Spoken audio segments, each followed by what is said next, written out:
Why do you need to develop your talent? Have you ever watched somebody succeed and they're flying past you, it seems, and you're like, man, how did they get to that point in their career so quickly? Oftentimes it's because they've worked on developing their own talents and skill set. It's one thing to have natural talents, it's another thing to create it into a skill. And today we're going to talk about why you need to develop those talents in order to have the best success possible in both your life and your career. So let's jump in.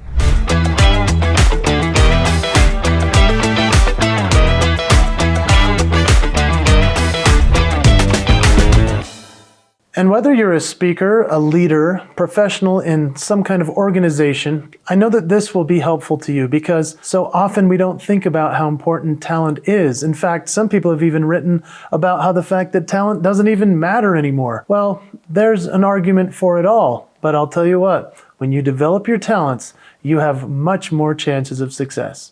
So let's talk part one about the importance of developing your talent. You know, when it comes to people that you see who are talented, you might say to yourself, oh, that's just natural talent. Well, no, the truth is that talent has turned into a skill. For example, one of my favorite people to talk about is Gary Vaynerchuk. If you don't follow him on social media, go check him out because he is posting consistent content that is powerful. Now, here's a guy who actually is not a good natural speaker or have a natural speaking voice. And yet, here's a guy who has many great talents that he has cultivated, turned into skills that now he is making a whole lot of money. He's got all kinds of influence all over the world. He's making a difference in people's lives. The key message of this is that talents have to be honed, have to be refined, have to be figured out, tweaked, utilized, and often we have to just work at figuring out what they truly are. There's also financial investment in talent development if you so choose to go that route. I would highly recommend it because that's something I've done and I've found that that's been very helpful for me. One of the best examples I can think of when I say the words finance and investment at the same time, Warren Buffett. Yeah, Warren Buffett has extraordinary signature moves. You know him most likely as a guy who's had huge investment success through the years in all that he's put his money into. However, he didn't start that way. He is somebody who has developed that talent. He's invested a lot of money and time in becoming a better business person. In fact, he even took Dale Carnegie's public speaking course, which is an old-time course that you could have taken years ago. In fact, it may still be available online. Go check out Dale Carnegie's stuff. One of the great writers of all time. In fact, the author of How to Win Friends and Influence People. And in reality, sometimes the investment in those types of coaching programs really can pay off in a big way. Sometimes you might say to yourself, oh, I didn't really need to take the time to do that. But I'll tell you what, usually if you take a course or you invest money in yourself, you're going to find one little nugget that will be so valuable. You'll say, I'm so glad I spent the money to do that. Each of these people I just spoke about have extraordinary signature moves. Gary Vee and Warren Buffett. What are your signature moves? I'm going to talk about that a little bit later, and I'm going to also offer you a free assessment tool that will help you in discovering your signature moves. So stick around for that. Let's talk about some often overlooked examples of talent development. There's a guy named James Earl Jones. You probably know him as the voice of Darth Vader. Yeah, one of the great voice actors of all time. He didn't start that way. No. He worked very hard early on because he had a speech impediment as a youth. This is somebody who's worked so hard in order to get to the point of being a legendary voice with the kind of talent that you say, oh, that's natural. Well, no, actually, he worked very hard to get to that point. There's an entertainer. Her name is Lucille Ball. She starred in a comedy called I Love Lucy. And this is one of the great comedy series that ever was. She started as a failed actress, meaning she tried out and never got anywhere eventually. She utilized her signature moves as a seriously great comedian, one of the most hilarious, amazing actors of all time. And she became so successful because she continually developed her talent and became I Love Lucy.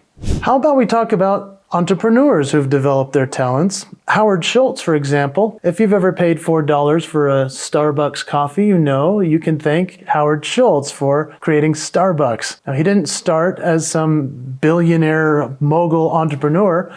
Nope, he started out in a very challenging situation. He grew up in a housing project in New York City. Now, this man has become somebody who has invested so much time and effort in creating himself and working on his talents to get to a better place. Everybody has the opportunity to succeed, and Howard Schultz is the terrific American story. Let's talk about one of the great leaders of all time. His name is Nelson Mandela. His leadership style developed quite a bit while he was actually in prison. Now, how can you go from developing talent while you're in prison? Well, this was a very famous story because Nelson Mandela led a resistance against the apartheid in South Africa. Then he was infamously jailed and imprisoned for almost 20 years. While he was there, he developed a leadership style of giving, of listening, empathy, and of caring so much for children. Those become his signature moves that everybody knows him for. Nelson Mandela, one of the great leaders who developed his talents while in the harshest of conditions, even in prison.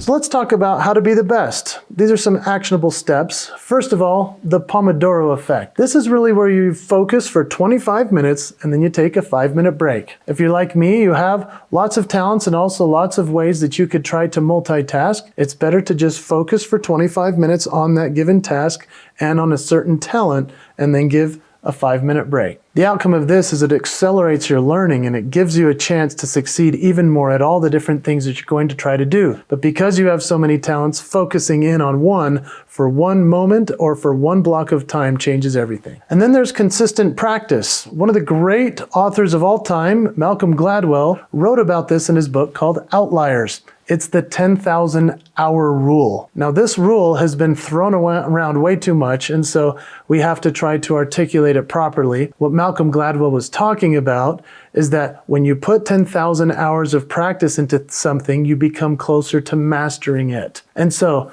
it's true with somebody who plays violin as it's true of somebody who speaks. Every single one of us, as we consistently practice that which are our talents, we will get better at it exponentially. How about seeking feedback and mentorship? Have you ever thought about 360-degree feedback? Yeah, this is where you're asking people all around you that work with you, that you trust, that see greatness in you. They can see talents in you that you might not see in yourself. They can help you clarify what you've yet to identify so you can magnify your talents and your signature moves every day. Listening to feedback from the right people can also help you develop your talents quickly. I'd also suggest hiring a coach or working with a mentor, somebody who sees in you what you cannot see. It's so helpful to have people like this in your life. I know I've had people like this that have changed my life because they see in me what I can't see. I've spoken in other videos and on stage all around the world about these two people. These were my mentors. Their names were Chris Paulus and Coach Tony Ingle. Now, they said to me when they discovered that I had talents that I didn't realize were valuable to the world, I just thought that the things that I could do, which were kind of unique,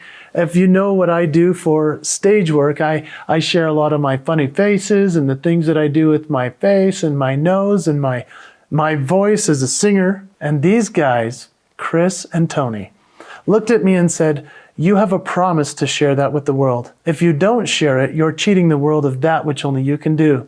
You need to develop that talent even more." And so I practiced every single day, working to make comedy routines, storytelling, being better on stage. It's because of great mentors and investing in the time in coaching. So if you found this video helpful, and I hope that you have, I hope that you've also thought about how awesome your talents are and what your signature moves are. Since I'm an impressionist and somebody who can actually impersonate other people, my question for you is, what are your signature moves? How could I impersonate you? And really, all I would be doing is capturing the essence of your talents. Now, if you're sitting there thinking to yourself, I don't know what my talents are, thanks a lot, man. Well, that's what I was talking about earlier in the video. I'm going to give you an assessment tool that's going to change the way that you develop your talent. It's called the ICM process. If you go right now to icmprocess.com, this will help you to identify, clarify, and magnify your signature moves. You have them. You need to develop them. It's your promise to the world to share them. And I hope that you'll join me there.